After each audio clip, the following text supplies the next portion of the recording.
quiet. Can you imagine?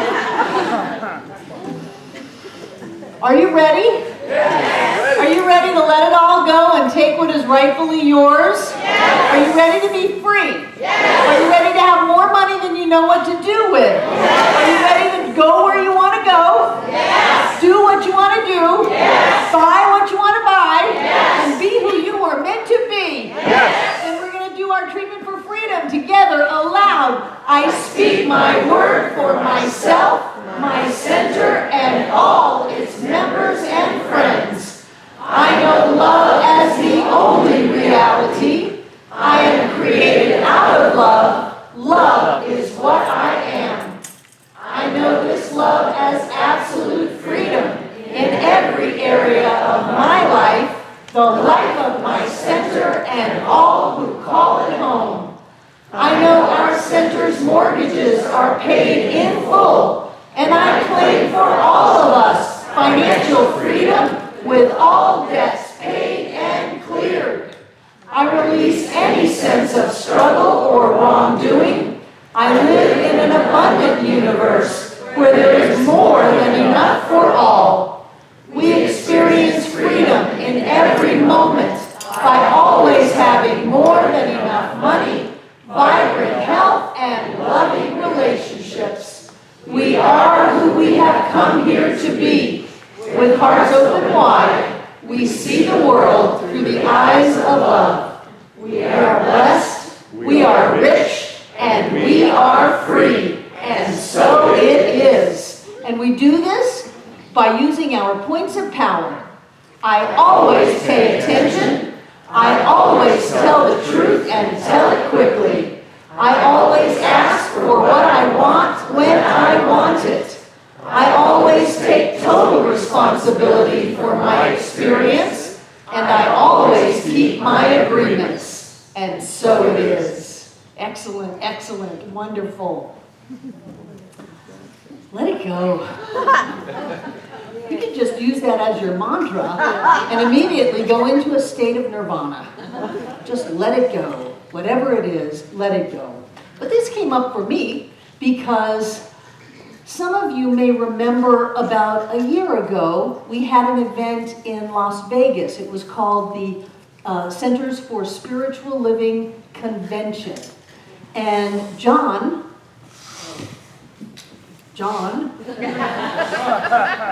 for the next couple of days, is president of Centers for Spiritual Living.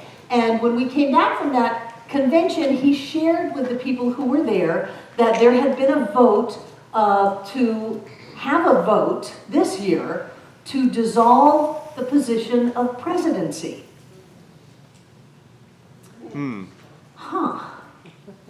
So the last year for me has really been a process of letting it go.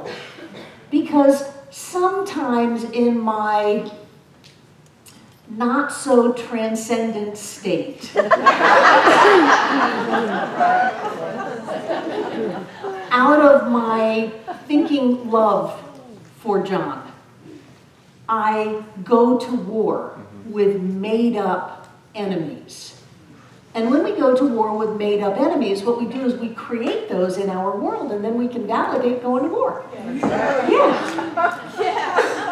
We all do it. We do it individually. We do it collectively. And what I've learned is that when we resist, what we resist persists. And not only does it persist, it seems to get bigger. And it seems to take its toll, especially on those of us who are really trying to up-level our lives, raise our vibration, open our hearts, that when we indulge in these energies of anger and resentment and blame and you know, just off with their heads kind of thing, then it takes its toll. And what I really learned is that the way that I could create a lot of suffering in my life was to think about this and to allow myself to get mad. To what end? Right. And what I learned from being with my wonderful husband is that when he stopped fighting it, no one could hurt him anymore. And when he stopped fighting it, he started to see all of these other opportunities open up that could not open up while he was in that position of president. And just to take you back a little bit down memory lane, it was like 8 years ago that we went from being an independent center to affiliating with United Centers for Spiritual Living, and then John got his organizational psychology PhD involved, and we brought the two organizations that had split under Ernest Holmes back together. And that's all John ever said he wanted to do. And he did that. But then there was an election. And so he thought he'd just run for president again, not realizing, like the old Kenny Loggins song, you gotta know when to hold up, know when to fold up, know when to walk away, and know when to run. That there's a time for everything. There's a season. And so he ran again, and because everybody loves him, he got elected, but he was done. He was done. That's why I don't have any issues with divorce rates. When you're done, you're done. Go on, move on down the road. Again, 95% of all third marriages last. It's true. It is statistically proven. So if you're done with your job, if you're done with your relationship, if you're done with where you live, it's okay to move on. It's okay to let go and move on. But I've been watching this whole process because I've been packing and I've been getting my hair done and getting my nails done and making sure that I have the opportunity to always look impeccable at this event, because that's been pretty much the way I have been. Well, I am the president's wife, and so I have to.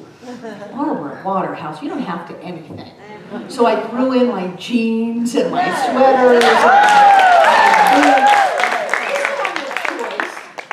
But I realized I started getting more and more anxious as the time came up. And I realized that we create our reality, period, end of story. We are such masterful creators that we can bring in a huge cast of characters. We can bring in thousands of them, all to act out what we are believing is happening. Or we can bring in, and we can have those same characters or new ones act out something new. So my mantra has been to let everybody off the hook. They're not them anyway, they're me. Everybody is me. And so if I choose to go to this event and I go with my dukes up, I'm going to get beaten up. If I go with my heart open, I'm going to have an experience of love, even if it's up in my room.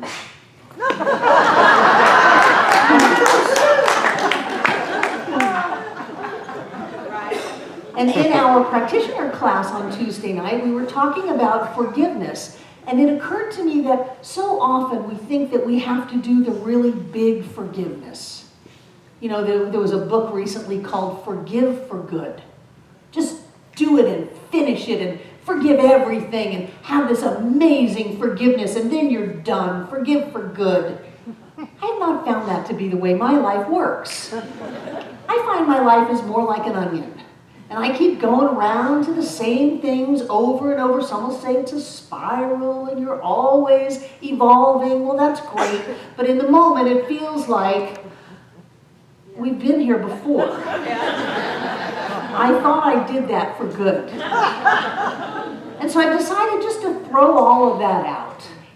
And instead of, well, you know, just forget forgive for good. Forgive fast. I'll say it again, because it's brilliant. Forget, forgive for good. Forgive fast. And what I do when I forgive fast is as soon as it comes up, no, I'm letting that go.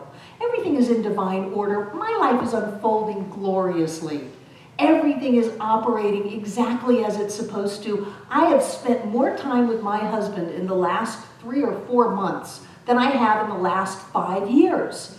Everything is unfolding wonderfully.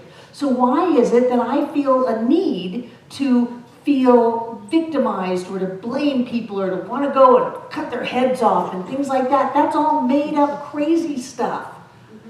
And so anytime that comes up, forgive for good. Oh, forgive you. I forgive you. You know, we're all in this bus together. What was it, I'm dating myself, in the 60s, when before we had Comedy Central, we had albums, vinyl, and there was a comedy group called Firesign Theater. And one of their album covers was entitled, "We're All Bozos on This Bus." And I thought there's great wisdom to that, because we're all in this together. Nobody's really got it all together. We're all finding our way. So rather than hold other people up to ridiculous standards that we don't come close to achieving, just let everybody off the hook and do it quickly. Get good at forgiving. Forgive fast. Forgive fast. Forgive fast. Forgive fast. I was talking to someone yesterday that I had spoken with a couple of years ago, and I found that we were having the same conversation that we had had a couple of years ago.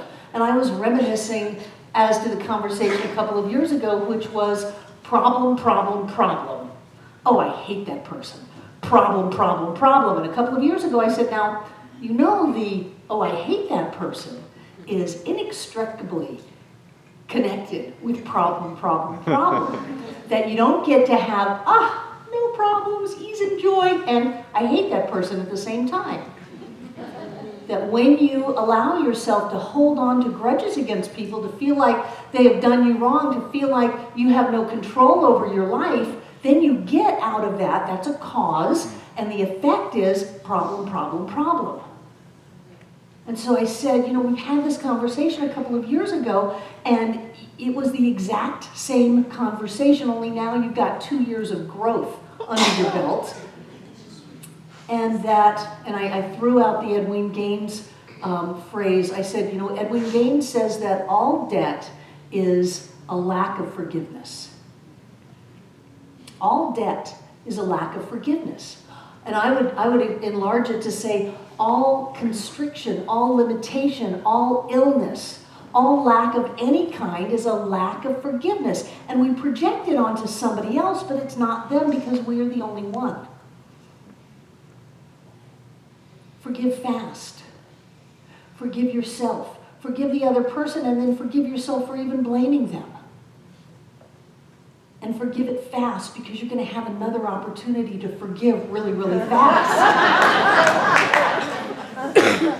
So you want to master that speed. And if it's fast, you don't have to, have the end-all, be-all forgiveness. You don't have to be all super holy about it. You can just take a stab at it. All right, forgive me. Okay, because I'm going to be able to do it again. Oh, hello, because I didn't heal it. I get to create it again. Oh, I forgive you. Okay, I forgive you. I forgive you. I forgive you. Hey, we're all bozos on this bus. We're all God beings, alive and well on planet Earth, doing exactly what we're supposed to be doing. We are all in our perfect and right path. We are all amazingly glorious, magnificent beings of light and love. And if I don't see that in you, I forgive me. I forgive you. I forgive me. It's all one. I forgive. I forgive. I forgive. I go back to the light. I go back to the love. I open. And so I want you to know that my intention for this upcoming week is that it is an easy week. It's a week filled with love.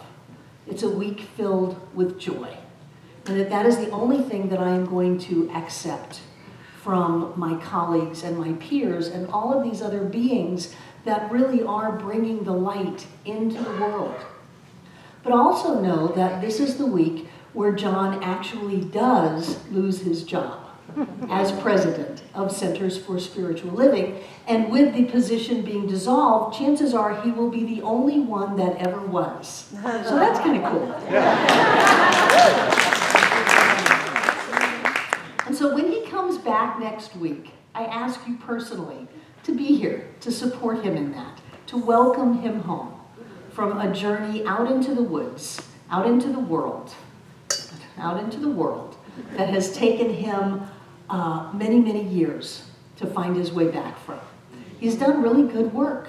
There are documentaries written about the fact that these two organizations came together and that we have done things. Most people are, there's a little Baptist church on every corner. That's because it's easy to split up, not as easy to come back together. And we did that. We came back together. And that was what was his to do. It always helps me to remember that that which is mine cannot be taken from me. And that which is not mine, I cannot keep, no matter how much I might want to or have convinced myself. So if you don't have something, understand it's not yours. And if you've got something in your life, it very much is. We are all beings of light and love, finding our way in planet Earth. We are all moving towards greater levels of awareness. And for us to act out a little bit, a little drama, a little yelling, a little motion this and motion that, so what? We're bringing everybody along with us. I think that maybe when we go through these things, we are taking a big chunk out of race consciousness and transmuting it. So we are in the season of intentional peace. And I encourage you to be peace. I encourage you to take whatever is in front of you and let it go. If it's not yours, it's going to go anyway. You might as well let it go easily without digging your fingernails into it and kicking and screaming. I've done that. It's traumatic. And if it is yours, you'll let it go and it'll be there in a greater way than ever before, because we are constantly expanding in our experience of the divine as us. I believe beyond a shadow of a doubt that we are a part of the most amazing philosophy and spiritual movement the world has ever seen. To be able to say that love is all there is, that God is all there is, that you are God in form, that the only God you will ever meet is the one that is looking in the mirror, and that means that it is up to you to bring that into the world, to be able to demonstrate our lives with the power of our thought, to rise above any and all conditions, is the most amazing thing that we have got. It's not going to be killed or damaged by any kind of a political event, even under the guise of spirituality. Anytime this organization runs, the big organization, runs out of money, the mantra is, you can't kill it, it's God. And sure enough, something shows up. So be peace, and if things show up, transmute them. Step up, be the light, let it go, and think about us a little bit during this week, and help us remember that we are all beings of light and love, and that as we come together, even 1,000 of us, that our job is to lift the rest of humanity. I am very grateful for each and every one of you. I'm very grateful for this center and the amazing work that we do together, and so it is.